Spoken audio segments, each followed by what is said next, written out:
O Bitcoin caiu, isso não é nenhuma surpresa, não foi por falta de aviso. No vídeo anterior eu informei que isso deveria acontecer. Se você não viu esse vídeo, volte lá no vídeo anterior para dar uma checada. Quem me acompanhou acabou aí se dando bem, né, evitando essa perda. Se é o seu caso, não esqueça de deixar o like nesse vídeo, se inscrever no canal e principalmente ativar o sininho de notificações, senão eu não consigo passar essa informação para você a tempo.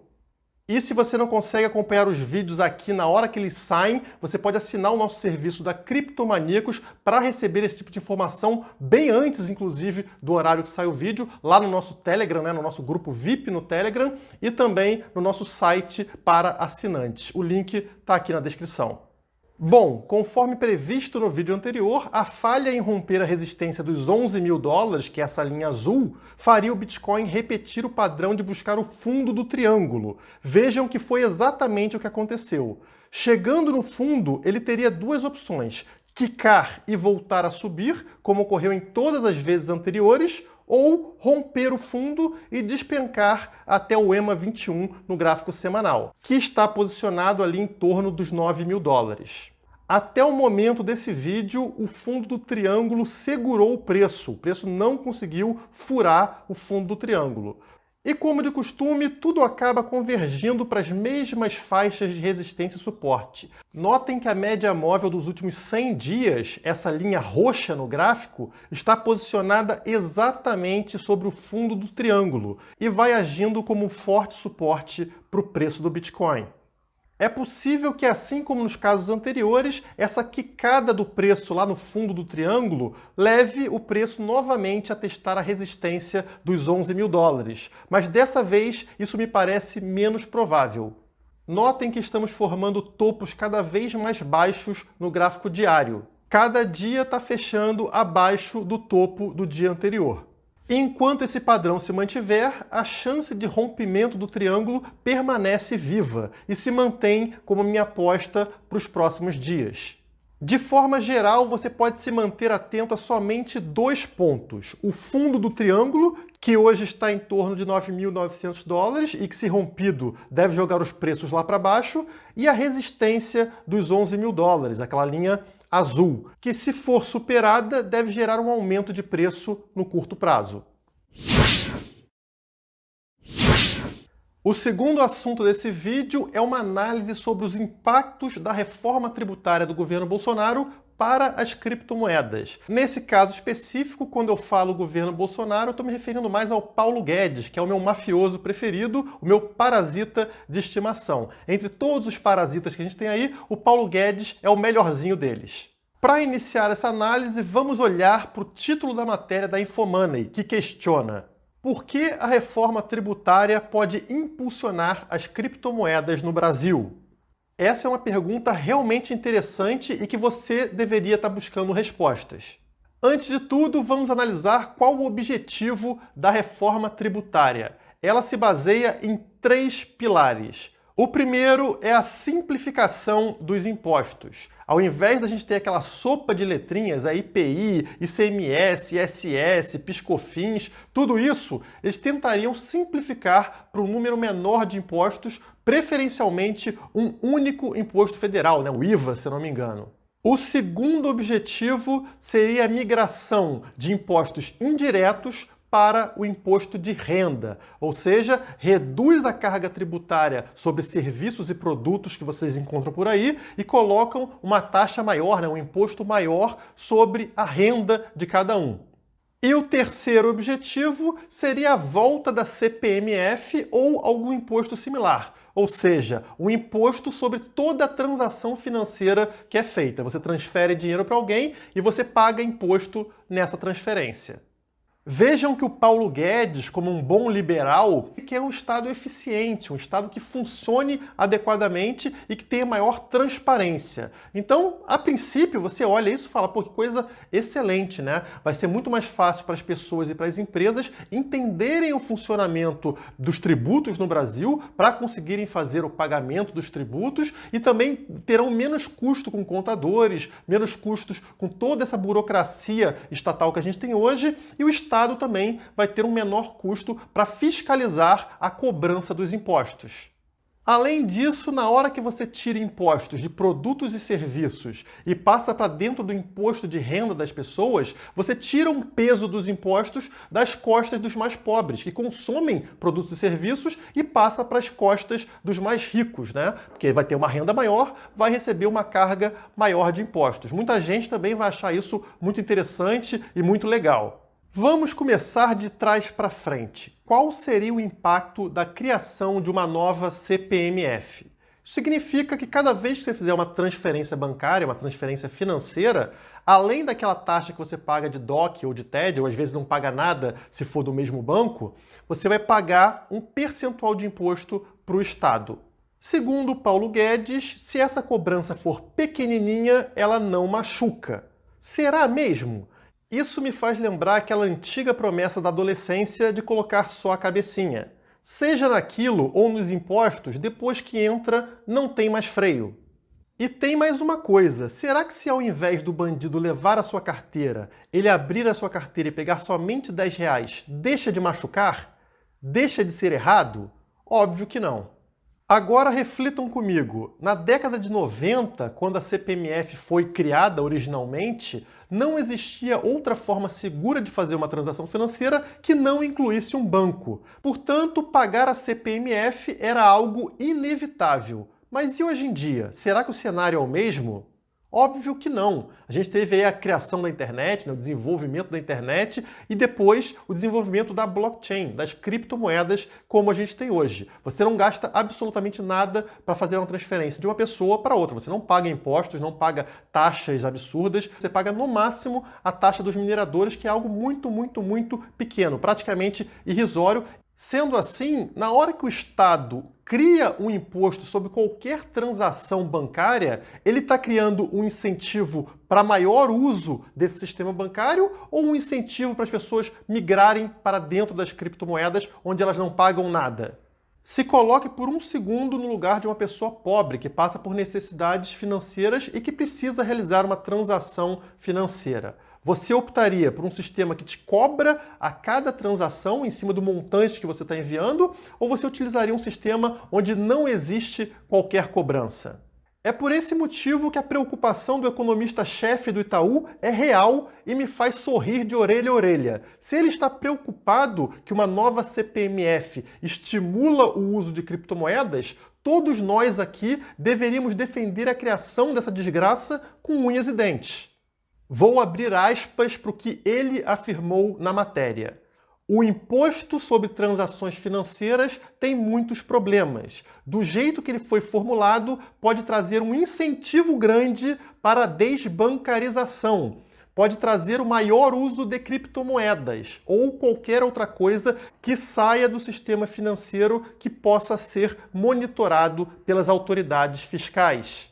Olhem que consequências fantásticas que ele enxergou, e eu concordo com ele. Ele enxergou desbancarização, que é tudo que a gente quer, ele enxergou adoção, né, maior uso de criptomoedas, que é o que a gente também quer, e ele enxergou, por último, a dificuldade do Estado monitorar o que a gente faz, que também é o nosso ideal. Na sequência, vejam que um parasita desses entende como positivo. A contribuição financeira, CPMF, tinha problemas, tanto que ela caiu. Com a alíquota do jeito que tinha sido proposta, há o risco de perder a capacidade de monitorar.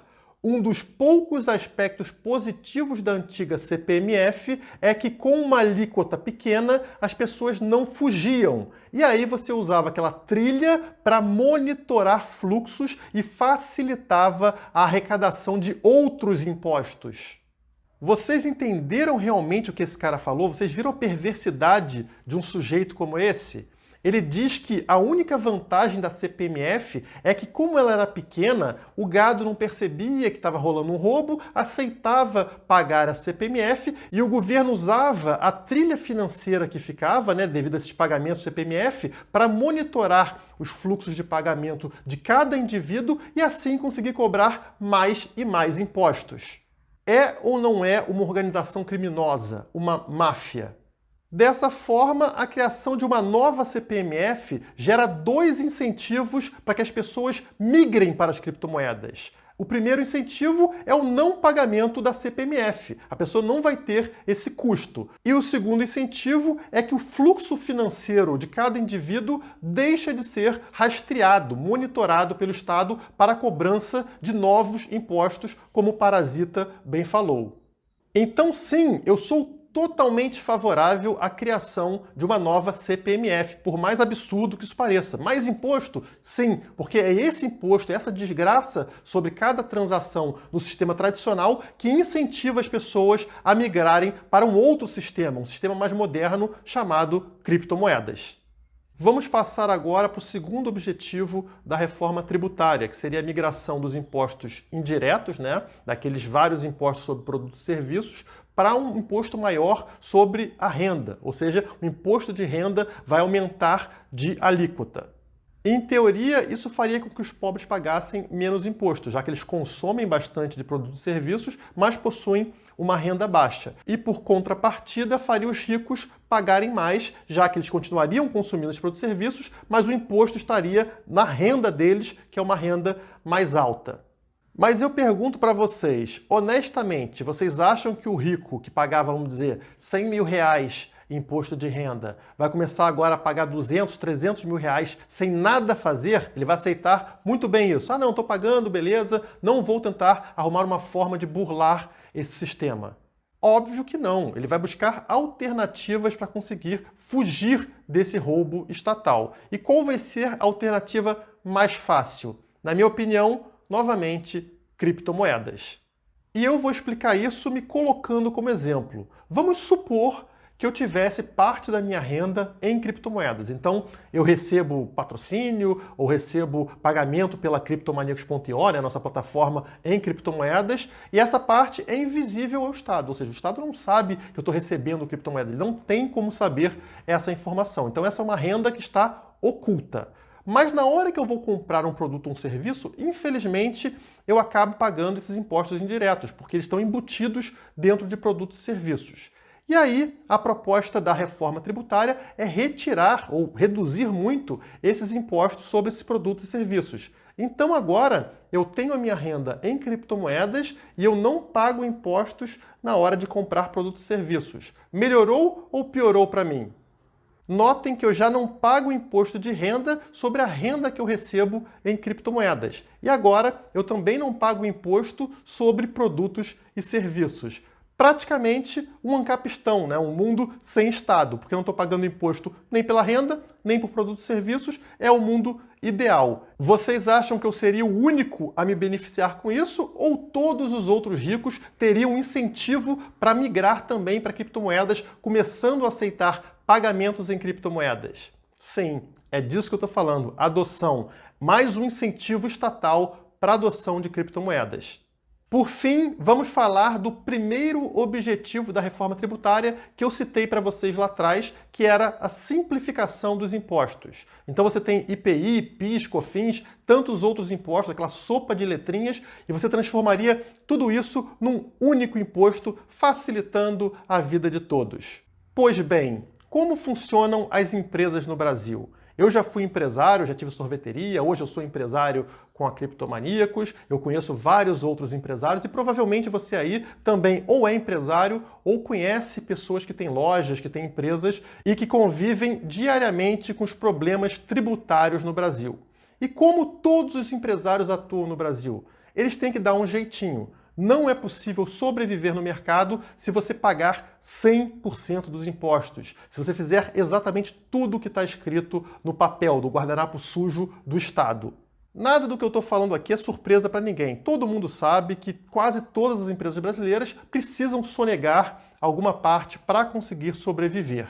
E elas só conseguem fazer isso devido a essa burocracia, essa bagunça tributária brasileira. Com 500 impostos, ninguém sabe como funciona direito, de um estado para outro muda qual é a alíquota, não tem como fiscalizar tudo isso. Então, no meio dessa bagunça, é fácil para qualquer empresário conseguir dar um jeito de não passar nota fiscal em todos os produtos ou serviços vendidos, ou utilizar uma alíquota ao invés de outra, e isso não ser pego. Enfim, a bagunça é benéfica para reduzir o roubo. E esse benefício, ele não é igual para todos. É muito mais difícil sonegar quando você é uma grande empresa, está em grandes cidades, do que quando você está lá no interior do lugar nenhum, né, escondido aí no interior do Brasil, numa lojinha qualquer. Nesses locais, onde as pessoas são mais pobres e mais precisam de dinheiro, é muito mais fácil sonegar, até porque não tem fiscalização suficiente. Então, uma pessoa lá que passa necessidade, tem uma quitanda ou tem uma quermesse qualquer, consegue evitar esses impostos e sobreviver ali no dia a dia. É a ineficiência estatal ajudando os mais pobres. Mas aí vem uma reforma tributária e acaba com essa bagunça. Ela coloca tudo isso aí, toda essa sopa de letrinhas, em um único imposto, vamos dizer, de 50% que todo mundo tem que pagar. O que acontece a partir de agora? Putz, ficou muito difícil de um pequeno empresário sonegar, porque agora ele não consegue mais usar a alíquota de um imposto no lugar do outro, não consegue não passar nota fiscal com a mesma facilidade, ele precisa emitir essas notas, só tem um imposto, não tem desculpa, então ele vai ter realmente que pagar aquele tributo, podendo ou não podendo pagar por ele. Isso sem contar que fica 10 vezes mais fácil para o Estado fiscalizar o pagamento de imposto, já que agora é somente um. Dessa forma, não resta alternativa para as empresas, principalmente para as pequenas. Se elas pagarem o que o Estado está cobrando, elas vão quebrar, elas vão à falência, como aconteceria com qualquer empresa atualmente que pagasse todos os tributos. E para não pagar esse imposto, ela precisa de alguma tecnologia, de alguma coisa que ajude ela a escapar dessa cobrança. E adivinhem qual vai ser o sistema utilizado por boa parte dessas empresas? Sim, novamente, as criptomoedas, que é uma alternativa para que o governo não consiga monitorar, não consiga fiscalizar as transações, né? As compras e vendas. Então, se uma empresa consegue aceitar criptomoedas, realizar pagamentos em criptomoedas, ela fica invisível do sistema tradicional, invisível ao Estado. Portanto, os 3 pilares da reforma tributária são incentivos para a migração do sistema tradicional para o sistema de criptomoedas. É tudo que a gente quer. Dessa forma, outros canais aí estão corretos quando afirmam que a reforma tributária pode prejudicar pessoas e empresas. Pode mesmo, como eu falei para vocês, as pessoas e empresas podem não conseguir escapar das garras do Estado. Mas a única forma das pessoas saírem da sua zona de conforto para migrar para um outro sistema é quando o ambiente delas piora. Esse é um grande incentivo para a mudança. Então eu estou até me opondo aqui a ideias de canais maravilhosos, inclusive eu peço que vocês sigam, né? Como por exemplo o ancap.su, Ancapsu, do Peter, excelente canal, tá? Um dos melhores canais que existem no Brasil. E o Peter é um dos que se coloca contrário à reforma tributária pelas questões que eu levantei aqui, né? Que facilitam a cobrança e a fiscalização por parte do Estado. Mas eu quero trazer essa outra visão, que é a visão de que é necessário um incentivo, né? Uma piora no sistema para que as pessoas saiam dessa zona de conforto e migrem para uma outra coisa, no caso, essa outra coisa sendo blockchain e criptomoedas. E esses incentivos que eu estou falando para vocês, eles nem sempre são visíveis, eles nem sempre são fáceis de se observar. Por exemplo, quais foram esses incentivos para que as pessoas mudassem de locadoras de vídeo para Netflix? Quais foram esses incentivos para que as pessoas migrassem do táxi para o Uber? Quais foram esses incentivos para que as pessoas migrassem em documentos de papel para documentos digitalizados? Será que não foi necessário uma piora nas condições externas para que as pessoas saíssem do seu hábito, ou seja, do seu ambiente, da sua zona de conforto e migrassem para uma nova tecnologia? Será que a migração do táxi para o Uber não foi incentivada pelo aumento da violência nas grandes cidades? Será que a migração de documentos em papel para documentos digitalizados não foi incentivada por um maior número de falsificações? Vejam como a piora no ambiente das pessoas é sim incentivador para que elas saiam da zona de conforto e migrem finalmente para uma nova tecnologia. O mesmo não poderia acontecer para finalmente a gente ver uma adoção de criptomoedas? Claro que sim. Talvez uma piora do sistema tradicional, ou seja, uma taxa maldita nas transferências bancárias, seja finalmente um estopim para que as pessoas abandonem essas transferências bancárias, esse sistema tradicional, e migrem para dentro das criptomoedas.